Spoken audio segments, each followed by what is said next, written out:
Hi, everyone. Judge Andrew Napolitano here for Judging Freedom. Today is Friday, October 25th, 2024. It's our favorite day of the week. It's our favorite time of the day. It's the Intelligence Community Roundtable with Larry Johnson and Ray McGovern. Gentlemen, welcome here as always. Let's go to the hot news. I'm not sure I understand what the story is here. I'll start with you, Ray. The Secretary of Defense of the United States has said that intelligence tells the U.S. that North Korean troops are in Russia. From Larry and from others, we believe they're on the other side of Siberia, where Russia and North Korea have a common border. President Zelensky says that they will be ready to attack Ukraine, and he believes they will actually be in what he considers Ukraine by the middle of next week. And now we hear rumors that if the South Korean troops are going to help Russia, well, the North Korean troops can't stay home. They're going to help the United States. Can you untangle this mess for us as you understand it? Well, I'll give it a try. Yeah, the news came out, and it was confirmed by the White House and CIA spokesman Sanger from David Sanger from the New York Times, that there were reports that North Koreans were sending troops into Russia to help with Ukraine. Now, when these first reports came out, at least I kind of dismissed them. The Russians don't need any help from the Korean troops on Ukraine, and they don't. So what's the reason here? Well, it looks like there are enough reports to indicate that, at least the U.S. is saying now, there are 2,000, 3,000 North Korean troops in Russia. What does that mean? Well, our South Korean friends they're going to help us, and what they'll do is they'll send their F-16s, of which they have more than 100, and even more important, F-16 well-trained pilots to airbase in Romania, and they'll be ready. South Korean pilots. Yeah, I'm sorry. Did I say South Korean pirates? Yeah, that's what you didn't say it, but that's what you mean. Yeah. Obviously, you're not talking about American pilots in South Korean gear. You're talking about South Korean pilots flying South Korean jets over Ukraine or Russia. Yeah, they know how to do that. I mean, they've been trained in that up to NATO standards, and so they can do that, except in reality, they're not going to ever get very far because of the Russian air defense and all kinds of other intercept capabilities. So how do I put this together? Well, Putin was asked about this just yesterday in Kazan. And he said, well, photos, if they're photos, they probably don't lie. And, by the way, we have a mutual defense treaty with North Korea. And there's a very important Article 4 in it, which obligates both sides to come to the immediate military aid of the other if there's an invasion by another country of the other state. What is Putin talking about? Well, I mean, Ukraine has invaded Russia now, right? And so what he's saying is, yeah, there's probably North Korean troops there. But what the U.S. is doing is saying, yeah, they're there. And that justifies South Korean troops to go into Romania and fly. It's crazy on both counts, but it looks to me like maybe an October or early November surprise where our administration could say, the cavalry has come. South Korean pilots, South Korean F-16. We're going to turn this thing around. Just wait until November 6th. You'll see what we can do. That's what I make of it. Larry, this expansion, this absurd expansion, is almost just what you and others have predicted. Is it realistic that South Korea would enter the fray because of its animosity towards North Korea? Yeah, this entire North Korean narrative is a CIA, an intelligence community manufactured story. And it was manufactured for one purpose: to create a justification for South Korea to send pilots to Romania to fly F-16s and to fly those against targets and hit targets inside Russia. Right, you So say it's a story. Is it true or is it made up? no, well, the part about North Korea is made up. The part of, look, here's what happened. Go ahead. Sometime 3, 4, 5 weeks ago, the guy in charge of the CIA's operations in Ukraine, they're sitting there looking at themselves saying, my God, how do these Ukrainian pilots are not working out? We got to get these F-16s into action. How do we do this? Hey, well, let's get some South Korean pilots. They could do it. Yeah, because they're not part of NATO, and they've been helping Ukraine since the outset of the war in other ways. Yeah, maybe they could do it. But how do we get this in there? Well, first we got to construct this narrative that it's North Koreans are in there. And so we'll put that story out. That's what Ray was referring to, the fact that David Sanger was the first one to report it. How about that? The guy that traditionally gets the CIA leaks gets it. So we'll put that story out, and then everybody will start talking about the North Koreans, and then the South Koreans, when we send them there, it'll be seen as a response to all of this.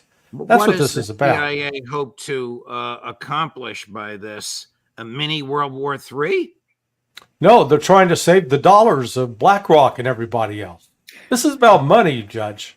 This is about the billions, hundreds of billions of dollars are at risk with these idiotic Western oligarchs who thought it a great idea to try to buy up big swaths of Ukraine, and they now realize they're going to lose it.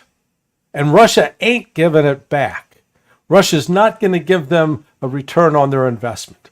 So, Ray, where do we go from here? Does the presence, the real presence of South Korean jet fighters and pilots provoke the real presence of North Korean resistance? Or does Russia attack South Korea because South Korea is attacking Russian troops? There's no prospect, in my view, that Russia is going to encourage North Korea or do it itself attack South Korea. What Putin is trying to say is, look, fair is fair. We have a defense treaty with North Korea, which has this binding commitment to help one another if there's a flare-up of one attack of aggression, or actually the word is, aggression into another country. So now you people are fooling around with invading Russia. If there are North Korean troops in our country, well, so be it. We train regularly with North Korean troops. We don't need them to help us on Ukraine, but we're bound at the hip. We're gonna support North Korea and, by extension, China in the Far East. So you just got to watch out. This is what this is all about. It's all over that you are the only people that have allies in NATO. We have allies too. Now this has extreme ramifications, because I was surprised a year ago when Putin concluded a mutual defense treaty with North Korea. And I was surprised that it was ratified by the Russian Duma just yesterday, okay? So there's a lesson here. Don't mess with us. We have allies. We're committed to their defense. They're committed to our defense. If there are a couple of thousand North Korean troops in our country, well, that's proof positive that we're real closely cooperating. Now, how this South Korean thing comes in, the way I analyze it is that we learned that there were some North Korean armed people going in there. The South Koreans say they have satellite images. We'll have to see what they are. And we decided to either take advantage of it, or we somehow encouraged this to happen so that the South Koreans could send their F-16s and their pilots. Now, I have to say that I've only seen one report that that's the case. I don't know if this report is confirmed or not, but the source is good enough for me to say, well, let's assume it's true. That is, it's true that South Korean planes and pilots are now based in Romania. How much longer can North Korea last, whether it has the aid of, can Ukraine last, Larry, whether it has the aid of South Korea or the 400 million that Lloyd Austin brought them earlier this week or not? Unknown. I mean, I think that they could be done as early as the end of this year, and I don't see how they make it out of the spring, because right now, Judge, all across the front, they're falling back at an accelerating rate. So even if these South Korean pilots somehow get into the F-16s and decide to launch strikes inside Russia, all that means is Russia will then expand the war. They will attack that air base in Romania where those planes are based and take them out. And they will destroy those aircraft, and South Korean pilots will die. And at that point, yeah, NATO will maybe screeching, howling. They may be like these rat terriers that live next door to me. They're a bunch of yappy little dogs, but they don't do anything. They just bark and make noise. Don't they like you, Larry? No, well, they don't like my two Rottweilers. Oh, that I understand. And my Rottweilers react just like Russia will. They ignore them. Nicely put. At the BRICS conference this week, Xi Jinping of China chose in his opening comments. They're there to talk about economics. He had to say something about Ukraine. Here he is, Chris, cut number 4. The Ukraine crisis is still dragging on. China and Brazil, together with relevant countries in the global south, have launched the Friends for Peace group on the Ukraine crisis, aiming to gather more voices committed to peace. We must adhere to the 3 principles of not spilling over the battlefield, not escalating the war, and not provoking fires from all sides, and help ease the tension as soon as possible. Interesting that he decided to mention that at an economic conference designed to overwhelm the G7. Ray McGovern? Well, it is interesting, Judge. And Putin has referred favorably to that Brazilian-Chinese proposal. What's also interesting is that, what was I going to say? A part of this whole process has resulted in China and India. You just saw Modi there in that picture. They've been coming together for the first time in 5 years between the two leaders, and it looks like they've worked out a deal on the border, and that the concessions were made mostly by the Chinese side. And the whole deal is, look, we've got a common enemy here. We got a common threat. Let's bind together. We're willing to make some concessions, and so let's India and China combine in a way they haven't for 5 years. The other thing that just escaped me will probably come back in another half a second. Okay, let's transfer over to Israel. All of you. That is, both of you, along with Colonel McGregor, Colonel Wilkerson, Scott Ritter, Professor Mearsheimer, have argued that the killing of Sinwar was actually more of a benefit to Hamas than it was to the Israelis. He is now an indelible and permanent and utterly iconic hero to them, even though Prime Minister Netanyahu boasts that his people got their man.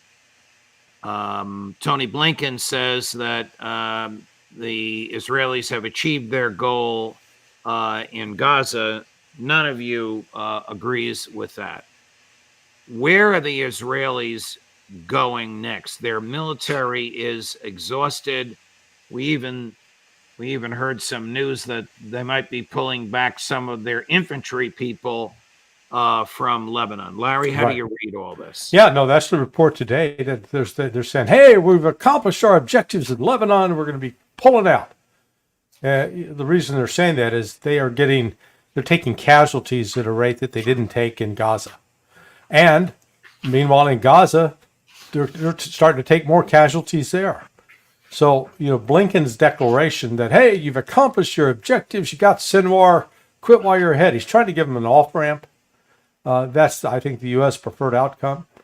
But given the fanaticism of the Zionists, that is really a small element, but they control a significant portion of the government. I think that they're going to attack. They're going to attack Iran. Iran's going to retaliate. Israel's going to suffer devastation that it has never suffered in its 76 years of history, and this war could potentially get out of control.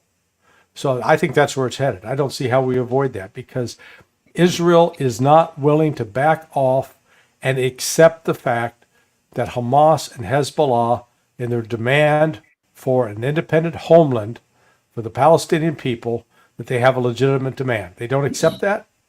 And until that they're willing to accept that, there's no way to have a negotiated peace. Judge, I have a slightly...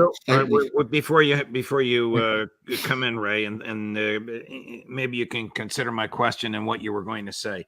Will Netanyahu wait until November 6th as a favor to Joe Biden, or is he going to attack sooner?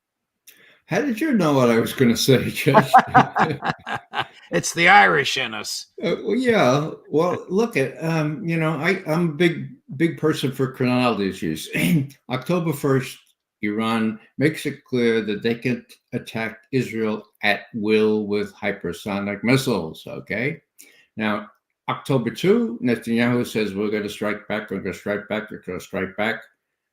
October 2nd. Now it's October, 25th. Hadn't done it. Okay. Well, that cries out for some sort of explanation. No, well, Yom Kippur, that never did it for me, that they wouldn't do it before Yom. How about the 18th, when those very sensitive intelligence reports were leaked? Well, they sure didn't affect that one way or another. So here we are, 10 days before the election. Getting back to your question, what's going to happen? Would Blinken and Biden want Netanyahu to start a major regional war right before the election? Well, I don't know. They've done some crazy things in my view, but I think between the Russians restraining the Iranians, which I believe there's good proof of, and the U.S. military, I emphasize military, restraining the Israeli military, I think there's a good chance we'll make it for the next 10 days without a major war in the Middle East. Now, I'm an outlier on that, but there is some explaining necessary as to why it's been 25 or 24 days since October 1st. Larry, Netanyahu is the personification of selfishness. Would he wait to save Kamala Harris, or would he wait only if he felt it was in his own best interests? He has zero interest in Kamala Harris or Joe Biden. He does not care. He cares about him. He is a consummate narcissist. And so he's going to do what is in his best interest. And, to hell with Kamala and to hell with Joe Biden. He doesn't care. That's why I say he's a wild card in this regard. And he's become so unbalanced. I've seen a video of him from 35, maybe 40 years ago, where, and I think we played it on your show at one point, where he talks about, he's defined terrorism, and he defines terrorism very simply as attacks on civilians, especially women and children, for political purposes. And I was going, man, I agree with Bibi. Bibi is the man. He was right. Right. He's not that man anymore. He has become the very he's become the very terrorist that he was decrying back then. Yeah, I would certainly agree that he has no incentive to prevent Trump from winning. I think that's part of the deal here. He wants to see how the election goes. If it goes as he desires and Trump wins, then I think Netanyahu feels that he's really riding high. I'm going to play a clip from Secretary Blinken, whom our friend and colleague, Ambassador Charles Freeman, says is the most underperforming Secretary of State since World War II. Yeah.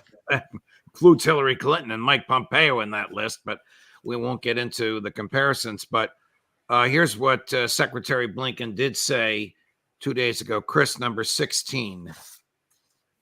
Israel has achieved most of its strategic objectives when it comes to Gaza, all with the idea of making sure that October 7th could never happen again. In the space of a year, it's managed to dismantle Hamas's military capacity. It's destroyed much of its arsenal.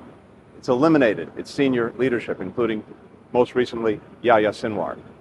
This has come at the cost, great cost, to Palestinian civilians in Gaza. Now is the time to turn those successes into an enduring strategic success. And there are really two things left to do. Get the hostages home and bring the war to an end with an understanding of what will follow. Bibi will never bring the hostages home, right, Ray? Because then there's no reason for war, and then he's got all kinds of domestic problems on his hands. Well, I think this is a diversion. Why is Blinken around the Middle East on his 11th tour since October 7th? I think he's trying to create some hope for success with respect to the hostages and the ceasefire. And I note that on Sunday in Doha, Egypt and Israel and the U.S. Bill Burns again will be there in Doha, speaking indirectly with Hamas leadership to see if that can be done. Now, I think that's mostly window dressing, but that's another little straw in the wind for me to suggest that Israel probably not going to attack Iran, at least before this Sunday, and we should be thankful for small favors. By the way, Judge, I remember what I was going to say about Ukraine, and that is simply that there was not one mention of Ukraine in that final document coming out of the 130 or so clauses coming out of BRICS. Not one mention. You can't find Ukraine on a word search. There's one paragraph that can be loosely interpreted. We want peace. We want peaceful resolution of conflicts. But it shows, BRICS really was about something quite different. And in terms of BRICS, Ukraine is just a bother off on the sidelines to be taken care of after the election. Larry, before you respond, here is Secretary Blinken in Doha the day after the statement this is yesterday, so the day after the statement he made with his Secretary of State plane behind him. Chris, cut number 5. This is a moment for every country to decide what role it's prepared to play and what contributions it can make in moving Gaza from war to peace. And as I said the other day, I think this is a pivotal moment for that question because Israel has accomplished the strategic goals that it set out for itself, making sure that October 7th and the horrors can never happen again by effectively dismantling the organization of Hamas. It succeeded in doing that and bringing to justice its leaders, those who, notably Sinwar. So now that Sinwar is dead, this Naif thinks that there can be serious ceasefire negotiations when the Israelis murder the negotiators on the other side. Larry? Yeah. Well, at least we're hearing what the Biden administration has narrative that they've come up with to try to persuade the Israelis to call it quits, because they recognize that as this war continues and getting an end to it would help Kamala. It would help Kamala, and maybe for that reason alone that Bibi Netanyahu doesn't want to lift a finger. But you keep hearing the same theme over and over. Hey, you've achieved your strategic objectives. Hey, you've dismantled Hamas leadership. Hey, they can't do another October 7th, so you're safe. So let's just call it off.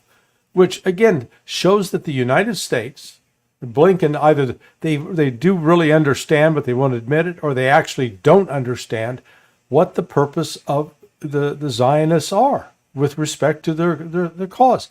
They want to eradicate the Palestinians from Gaza and the West Bank.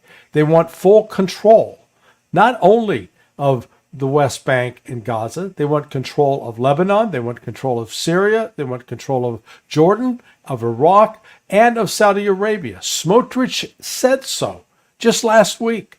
Laid it out. That's their vision. All belongs to us. And these Arab Muslims, they got to go. That's what you're trying to negotiate with. Until you deal with that, there is no negotiation. Ray, I'll give you the last word. Well, I would say here that I don't know how you can beat that, but go ahead. Well, I'll give it a try. It's a tough act to follow after Larry. Let me put it this way. It's very clear to me that Antony Blinken grew up in the privileged suburbs of Paris and not on the streets of New York. The way you handle bullies is not to say, okay, now you've beat up enough guys now. You've cheered. Look, you wanted to beat up. Well, the 5 of these guys lying on the ground. Now you're stopping. You're going to stop now. That doesn't work with bullies, okay? And the fact that Blinken thinks that in his wisdom and representing the United States, he can exercise this kind of influence on Netanyahu. Well, if he thinks that, he's naive. If he doesn't think that, I hate to say it, but he's worse than Goebbels, because Goebbels at least knew how to speak. Blinken kind of goes all around the base and appears pretty pathetic. I think Chaz Freeman is absolutely right. This is the worst Secretary of State in probably our history, not just since World War II. Gentlemen, Thank you very much. Thank you for your time. Thanks for the double duty. Look forward to seeing you on Monday. It's such a great way to start the week with both of you. All the best. Thank you. Thank you, Judge. Of course. Coming up at 4:30 Eastern, Professor Jeffrey Sachs, Judge Napolitano for Judging Freedom.